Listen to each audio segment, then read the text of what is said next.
ہجرت کی رات غار سور میں ہوتے ہیں تو حضرت ابوبکر صدیق رضی اللہ تعالی عنہ فرماتے ہیں یا رسول اللہ میرے دل میں ڈر ہے، میرے دل میں ڈر ہے، خوف ہے۔ پوچھا ابوبکر کس چیز کا خوف ہے؟ کہا یا رسول اللہ خوف اپنی جان کا نہیں ہے، فکر یہ ہے کہ دشمن نہ آ جائے، مجھے آپ کی فکر ہے۔ تو اس کے جواب میں میرے کریم آقا علیہ الصلوۃ والسلام نے فرمایا لا تحزن ان اللہ معنا، اے ابوبکر غم نہ کھا، اللہ ہمارے ساتھ ہے، اللہ ہمارے ساتھ ہے۔ اب میں پوچھتا ہوں کہ ہجرت کی رات غار سور میں ابوبکر صدیق کے ساتھ سفر کر رہے ہیں، غار سور میں پہنچے ہیں اور وہاں حضور خود فرما رہے ہیں، بلکہ رب ذوالجلال فرما رہا ہے قرآن مجید میں کہ لا تحزن، غم نہ کھا، ان اللہ معنا، کہ خدا کی قسم خدا ہمارے ساتھ ہے۔ اب میں پوچھتا ہوں کہ جب اس سفر میں خدا ساتھ ہے تو اپنے پاس بلانے کے لیے خدا ساتھ نہیں ہے؟ دیکھیں نا کہ وہاں ہجرت مدینہ کی طرف ہو رہی ہے، یہاں رب ذوالجلال اپنے پاس بلا رہا ہے، وہاں ساتھ ہے تو یہاں ساتھ نہیں ہے۔ پھر اس کا دوسرا جواب بھی سماعت کر لیجئے کہ خدا ساتھ ہے یا نہیں ہے۔ خدا نے عام بندے کے لیے فرمایا وَنَحْنُ أَقْرَبُ إِلَيْهِ مِنْ حَبْلِ الْوَرِيدِ، کہ لوگوں میں تمہاری شہرگ سے بھی زیادہ قریب ہوں، تمہاری شہرگ سے بھی زیادہ قریب ہوں۔ اب تمہارے قریب ہے تو اپنے محبوب کے قریب نہیں ہے، اس لیے خدا نے فرمایا اسرا بعبدہ، کہ اپنے محبوب کو میں خود لے کر گیا ہوں، اپنے محبوب کو رب ذوالجلال خود لے کے گیا۔ اب اگلی بات آ گئی کہ جب خود لے کے گیا تھا، سوال پہ سوال ہوتا ہے نا کہ جب خود لے کر گیا تو ملاقات یہاں کیوں نہیں کی؟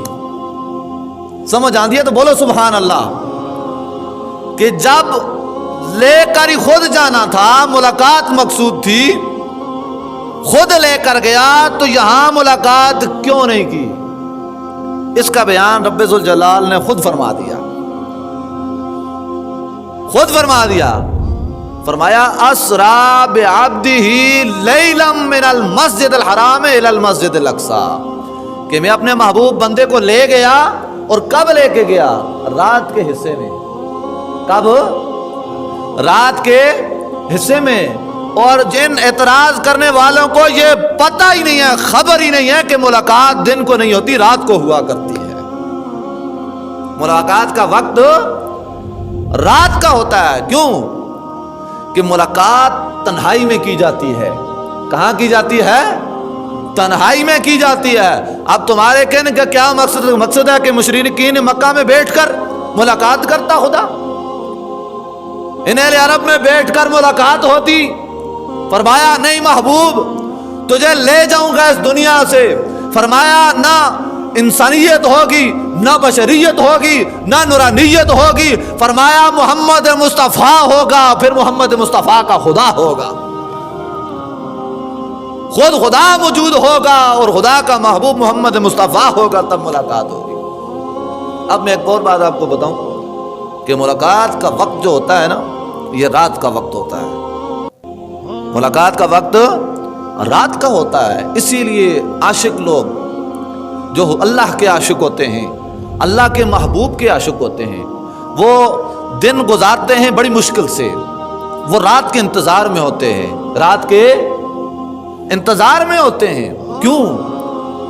کہ انسان پر نماز فرض کی گئی ہے، نماز فرض ہے، عاشق کے لیے نماز مناجات ہے، نماز مناجات ہے، لیکن وہ انتظار کرتے ہیں کہ کب رات آئے گی۔ جب رات آتی ہے تو دنیا جب ساری سو جاتی ہے، اکیلے ہوتے ہیں، اور پھر رب بھی آسمان دنیا پر آ جاتا ہے اور وہاں کا اعلان کرتا ہے کوئی مجھ سے ملاقات کرنے والا؟ ارے ہے کوئی تم میں سے مجھ سے بخشش طلب کرنے والا؟ ارے ہے کوئی تم میں سے مجھ سے شفا طلب کرنے والا؟ ارے ہے کوئی تم میں سے جو مجھ سے رزق کا طالب ہو، میں اسے رزق عطا کروں، بیماری ہے میں شفا عطا کروں، تنگ دستی ہے دور فرما دوں، میری ملاقات کرنا چاہتا ہے میں اس سے ملاقات کر لیتا ہوں۔ ملاقات کر لیتا ہوں. اس لیے عاشق نماز اس کی مناجات ہے اور تہجد اس کی رب سے ملاقات کہلاتی ہے. اب ملاقات کے لیے کون سا وقت رکھا؟ جب ساری دنیا سو جاتی ہے عاشق اٹھ کر کھڑا ہو جاتا ہے. حضرت میاں صاحب نے فرمایا تھا رات پہ ویتے بے دردانو نیند پیاری آوے.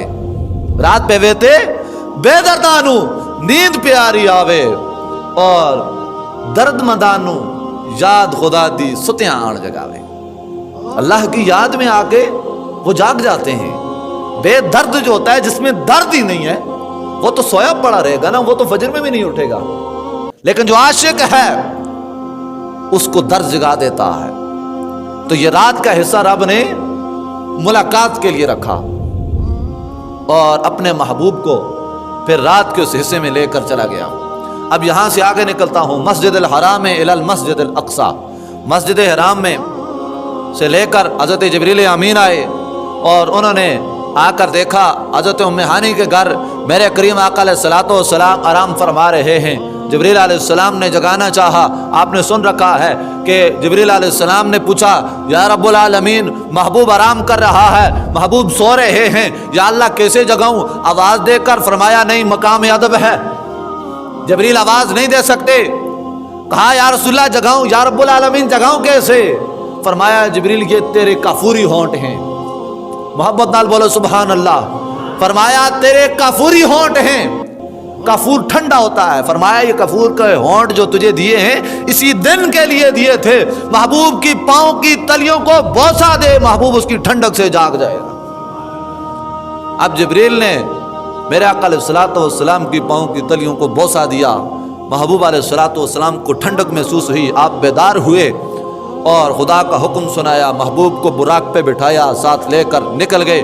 اب وہاں سے نکلتے ہیں. براق ایسی سواری ہے کہ اس کی جان نگاہ پہنچتی ہے وہاں اس کا قدم پہنچتا ہے. ایسی تیز رفتار سواری ہے. اب پھر کیا ہوا؟ جب مسجد حرام سے مسجد اقصی کا سفر جاری ہے, اس دوران موسیٰ علیہ السلام کی قبر مبارک رستے میں آتی ہے. موسیٰ علیہ السلام کی قبر مبارک رستے میں آتی ہے. اب موسیٰ علیہ السلام نے رب کی بارگاہ میں جب سب انبیاء کو پیغام پہنچ گیا کہ آپ سب نے مسجد اقصی میں پہنچنا ہے, میرا محبوب آئے گا, محبوب کے اقتداء میں نماز ادا کرنی ہے, محبوب کی زیارت کرنی ہے. اب موسیٰ علیہ السلام نے کہا یا رب العالمین میری 2 دعائیں ہیں قبول فرما لے. کہا موسیٰ بتاؤ کیا ہے؟ کہا یا رب العالمین جب سب نے ملاقات ہی کرنی ہے مولا مجھے 2 اعزاز عطا فرما. تیرا محبوب میرے پاس سے گزر کر جائے گا, مجھے اتنی دیر اجازت دے دے کہ جب تیرا محبوب میرے پاس سے گزرے میں اس کا یہاں قبر میں استقبال کر سکوں, قبر میں استقبال کر سکوں. اور پھر دوسری اجازت یہ دے کہ میرے مولا جب تیرا محبوب مسجد اقصی میں پہنچے میں وہاں بھی محمد مصطفیٰ کا اقبال کروں, وہاں بھی میں استقبال کروں. رب ذوالجلال نے دونوں دعائیں قبول فرما لی. اب آپ صلی اللہ علیہ وسلم کی سواری جا رہی ہے. آپ جب موسیٰ علیہ السلام کی قبر مبارک سے گزرے, حضور علیہ الصلوۃ والسلام نے فرمایا قائما یصلی فی قبری, کہ میں نے دیکھا موسیٰ علیہ السلام اپنی قبر میں کھڑے تھے. قائما یصلی فی قبری. اب لفظ یصلی آ گیا. اب یصلی کی یہاں پر میں آپ کو ایک بڑی ڈیفرنٹ سی بات بتاؤں گا. آپ نے آج تک سن رکھا ہوگا علماء کرام سے, ہر ایک کا اپنا علم ہے, اپنا ذوق ہے. سب نے کہا, کئیوں نے کہا کہ بھائی موسیٰ علیہ السلام اپنی قبر میں نماز ادا کر رہے تھے. ایسا ہی ہے نا کہ اپنی قبر میں یصلی سے مراد نماز لی. اب یہ کون سی نماز ہے کہ محبوب دو عالم کا گزر ہو, استقبال کے لیے کھڑے ہوں اور موسیٰ علیہ السلام نماز کی نیت کر لیں؟ کیونکہ جب بندہ فوت ہو جاتا ہے اس کے بعد فرض علوم اٹھا لی جاتے ہیں, نماز فرض نہیں ہوتی. اس کے بعد اگر کوئی نبی عبادت کرتا ہے تو وہ نفلی عبادت ہوتی ہے. تو یہ کون سی بات ہوئی کہ رب سے اجازت بھی طلب کی اور محبوب کے استقبال کا وقت آیا تو ہاتھ باندھ کر نفل نیت لی ہے؟ نہیں ہو سکتا ایسا. لہذا میں آپ کو بتاؤں کہ یصلی یہ جو لفظ ہے اس کا ایک معنی صرف نماز ہی نہیں ہے, اس کے 56 معنی ہیں. کتنے ہیں؟ 56 معنی ہیں. اور ان میں سے سب سے معروف 2 ہیں. سب سے معروف ایک یصلی سے مراد نماز اور دوسرا حضور علیہ الصلوۃ والسلام پر صلاۃ و سلام، دوسرا صلاۃ و سلام۔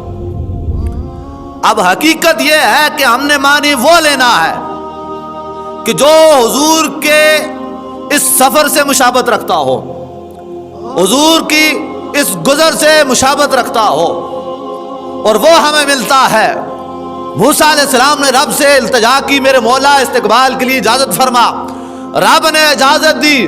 اب جب حضور گزرنے لگے، موسیٰ علیہ السلام اپنے قبر مبارک میں کھڑے ہوئے ہاتھ باندھ کر محمد مصطفیٰ پر صلاۃ و سلام بھیجنا شروع فرما دیا۔ اب یہ سلام پڑھا، حضور کی بارگاہ میں سلام پیش کیا، پھر اس کے بعد حضور گزر گئے، براق اپنی رفتار سے جاری و ساری ہے، اور مسجد اقصیٰ میں پہنچے تو دیکھتے ہیں موسیٰ علیہ السلام پہلے سے وہاں موجود ہیں، پہلے سے وہاں موجود ہیں۔ اب پھر سوال کرنے والے کہتے ہیں کہ مجھے بتائیں کہ حضور کی رفتار تیز تھی یا موسیٰ علیہ السلام کی عظمت میں کون بڑا تھا؟ بات سے سوال نکلتے ہیں نا، کہ اگر حضور کی رفتار تیز تھی تو موسیٰ علیہ السلام قبر میں جب کھڑے تھے وہاں سے پہلے مسجد اقصیٰ کیسے پہنچ گئے؟ تو میں آپ کو بتاؤں کہ ہمیشہ رفتار جو ہوتی ہے وہ سوار کی نہیں ہوتی، ہمیشہ سواری کی ہوا کرتی ہے۔ سمجھ آئیے تاہو سبحان اللہ، ہمیشہ رفتار کس کی کاؤنٹ ہوتی ہے؟ سواری کی۔ آپ ایک بندہ سائیکل پہ جا رہا ہے، ایک بندہ سائیکل پہ جا رہا ہے اور دوسرا موٹر سائیکل پہ جا رہا ہے، دونوں برابر میں جا رہے ہیں، ایک جگہ سے ایک وقت میں نکلتے ہیں، پہلے کون پہنچے گا؟ موٹر سائیکل والا۔ آپ موٹر سائیکل والے کو کہیں گے کہ یار تو بڑا تیز نکلیں، یا کہیں گے کہ آپ کی گاڑی تیز ہے نا، گاڑی نے سفر کیا نا، گاڑی نے پہنچایا۔ اور دوسری طرف اگر سائیکل والا پیچھے رہتا ہے اس کو کہتے ہیں یار گاڑی کا ذکر ہی نہیں ہے لیکن تو بڑا سست ہے کیونکہ تو لیٹ پہنچے۔ نہیں، ہمیشہ سواری کاؤنٹ ہوتی ہے گنتی میں، کہ رفتار کس کی ہے؟ سواری کی۔ موسیٰ علیہ السلام گئے ہیں اپنی نبوت سے سفر کر کے، نبوت کی طاقت سے سفر کیا ہے۔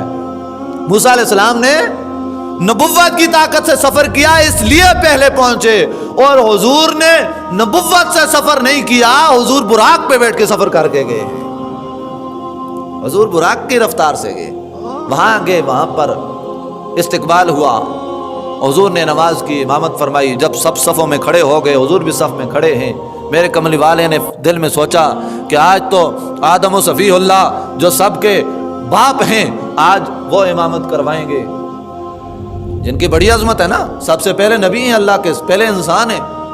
اتنے میں جبریل علیہ السلام نے حضور کو بازو سے پکڑا اور مصلی پہ کھڑا کر کے کہا یا رسول اللہ امامت آپ فرمائیں گے۔ حضور نے نماز کی امامت فرمائی۔ اب بعد از نماز ہر نبی آیا، اس نے مصافحہ کیا، حضور سے مصافحہ کرتے کرتے یکے بعد دیگرے سارے انبیاء کرام آتے گئے۔ حضرت یوسف علیہ السلام آئے تو دیکھتے رہ گئے، کاش عاشق ہوتا تو تڑپ جاتا ہے اس جملے پہ۔ حضرت یوسف علیہ السلام آئے اور چہرے کو ٹکٹکی باندھ کے دیکھتے رہ گئے۔ میرے حضور نے پوچھا اے یوسف کیا دیکھ رہے ہو؟ کہا یا رسول اللہ اپنے حسن پر بڑا مان تھا، اپنے حسن پر بڑا ناز کیا کرتا تھا، پر اے میرے کملی والے آقا ناز کیوں نہ کرتا، آپ کو دیکھا جو نہیں تھا۔ یا رسول اللہ اس لیے اپنے حسن پہ ناز تھا کہ میں نے آپ کو دیکھا نہیں تھا۔ اب ناز سارے ختم ہو گئے، کیونکہ اللہ تعالیٰ نے یوسف علیہ السلام کو 72% حسن عطا فرمایا ہے، اور ساری دنیا میں صرف 1% حسن ہے۔ وہ دیکھیں کیسے خوبصورت خوبصورت لوگ ہیں، تو جب حساب لگائیں کہ 1% حسن کا یہ عالم ہے، تو جس کو 72 مرتبہ 72% حسن دیا گیا، اس کے حسن کا عالم کیا ہوگا؟ اور وہ حسن کا راج الاحرا، وہ حسن کا مان رکھنے والا حضرت یوسف علیہ السلام ٹکی باندھ کر دیکھ رہے ہیں، کہتے ہیں یا رسول اللہ آج سارے مان ٹوٹ گئے، یہ مان تھے اس لیے کہ آپ کو چہرے کو دیکھا نہیں تھا۔